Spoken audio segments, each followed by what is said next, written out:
അമ്മശരണം, ദേവീശരണം, ചിത്രലങ്കൻ അമ്മശരണം.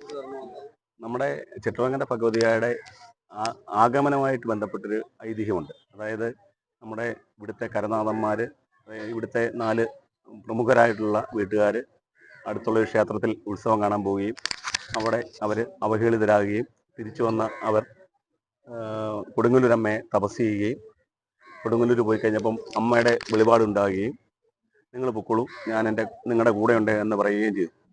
അതിൻ്റെ ഇത് ആഗമനവുമായിട്ട് ബന്ധപ്പെട്ട് ഒരു പ്രായമായ സ്ത്രീ കരിപ്പുഴ തോട്, അന്ന് നമ്മുടെ ഇപ്പോഴത്തെ കരിപ്പുഴ പാലം നിൽക്കുന്ന ഭാഗത്തുനിന്നൊരു തോടായിരുന്നു, അത് കടത്തായിരുന്നു. ആ കടത്തിൻ്റെ അവിടെ എത്തുകയും രാത്രിയിൽ എത്തുകയും കടത്തുകാരൻ വീട്ടിലേക്ക് പോകാൻ തുടങ്ങുന്നത് ഇപ്പം എന്നെ അക്കരെ കടത്തണമെന്ന് പറയുകയും കടത്തുകാരൻ അക്കരെ കടത്തി.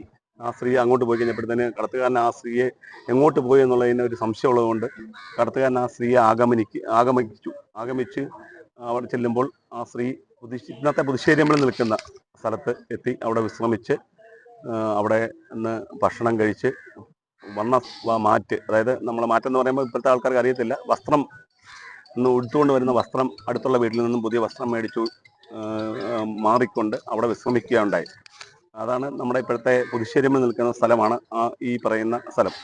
അപ്പോൾ അവിടെ നിന്ന് അതിനുശേഷം നേരെ ചിത്രലങ്കരയ്ക്ക് വരികയും ചിത്രലങ്കര വന്ന് ഇവിടെ നടന്ന പുരമേച്ചിലിൽ പങ്കെടുത്ത് അതിനുശേഷം കഞ്ഞിയും മുതിരയും അടങ്ങുന്ന ഭൂസമൃഷ്ടമായ ഭക്ഷണം കഴിച്ചതിന് ശേഷം അടുത്തുള്ള കുളത്തിലേക്ക് പോവുകയും കൈ കഴുകിയതിന് ശേഷം ഈ അമ്മയെ കാണാതാവുകയും ചെയ്തു. അങ്ങനെ ഈ 4 കുടുംബക്കാർ പോയി പ്രശ്നം വെച്ച് നോക്കിയപ്പോൾ അത് കൊടുങ്ങല്ലൂരമ്മ തൻ്റെ മകളെ ഇവിടുത്തെ നാടിൻ്റെ നാഥയായിട്ട് തന്നതാണ് എന്നുള്ളത് ഉണ്ടാവുകയും അങ്ങനെ ചിത്രലങ്കര ക്ഷേത്രത്തിൽ ഇവിടെ ക്ഷേത്രം ഉണ്ടാക്കുകയും അങ്ങനെ ഈ കൊടുങ്ങല്ലൂരമ്മയുടെ പുത്രിയായിട്ടുള്ള ചിത്രലങ്കരമ്മയെ ഇവിടുത്തെ 13 കരകൾക്ക് ഉൾപ്പെടെ ഈ ഓണാട്ടുകരയുടെ എല്ലാം ഗ്രാമദേവതയായിട്ട് അറിയപ്പെടുകയും വിളിച്ച വിളിപ്പുറത്താകുന്ന ദേവതയായിട്ട് മാറുകയും ചെയ്തു. ശരണം ദേവി ശരണം. അമ്മേ, ഇവിടുന്ന് എല്ലാവരും ഈ മാല എടുത്തോണ്ട് പോകുന്നത് എന്താണ് അത് ഈ മാല എടുത്തോണ്ട് പോകുക എന്ന് വെച്ചാൽ ഇത് ദേവിയുടെ അമ്മയെ അണിയിച്ച മാലയാണിത്. ഇത് അമ്മയുടെ ഈ ഹാരം അണിയുക എന്ന് വെച്ചാൽ അമ്മയുടെ ഈ ഹാരം അണിയുക എന്ന് വെച്ചാൽ അമ്മയെ നമ്മൾ മനസ്സിൽ കുടിയിരുത്തി അമ്മയെ നമ്മൾ കാണുന്നതിന് തുല്യമാണ് നമുക്ക് ഈ മാല അണിയുക എന്നുള്ളത്. പിന്നെ ഇത് ഞങ്ങളിത് കൃഷി സംബന്ധമായ കാര്യങ്ങൾക്കും വീട്ടില് വൃക്ഷങ്ങൾക്കും ഒക്കെ ഇടാനായിട്ട് ഇത് അമ്മയുടെ ദേഹത്ത് അണിഞ്ഞിതെടുക്കും. ഞങ്ങൾ ഇതെടുത്തെന്ന് വെച്ചാൽ ഞങ്ങൾക്ക് വെറ്റിലക്കൊടിയുണ്ട്, മഹാലക്ഷ്മിയുണ്ട്. വെറ്റിലക്കൊടിക്ക് ഇത് ചാർത്തുമ്പോൾ അമ്മയുടെ അനുഗ്രഹം ഞങ്ങൾക്കുണ്ടാകുന്നു. അതിനു വേണ്ടിയാണ് ഞങ്ങൾ ഇത് ഇവിടെ വന്ന് എടുത്തത്. അമ്മയുടെ ദേഹത്ത്, അമ്മയുടെ ശിരസിൽ അണിഞ്ഞതല്ലേ, അമ്മയുടെ ദേഹത്ത് അണിഞ്ഞതാണിത്.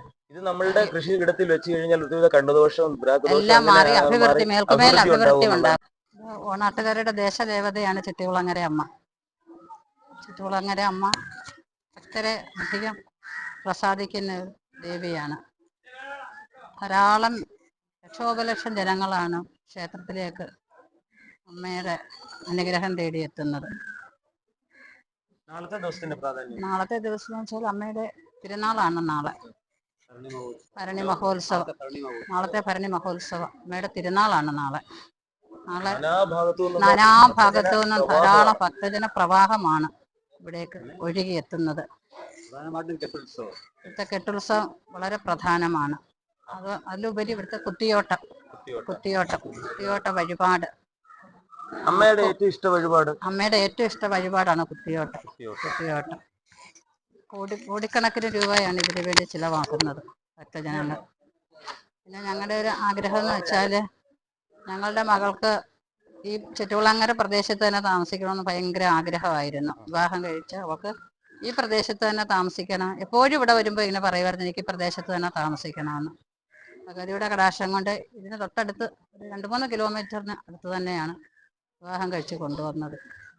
അമ്മയുടെ അനുഗ്രഹം കൊണ്ട് ഈ പുണ്യഭൂമിയിൽ അങ്ങനെ വന്നു ചേരാൻ കഴിഞ്ഞത് വളരെ സന്തോഷമുണ്ട്. അമ്മയുടെ അനുഗ്രഹം എപ്പോഴും ഉണ്ടാവും.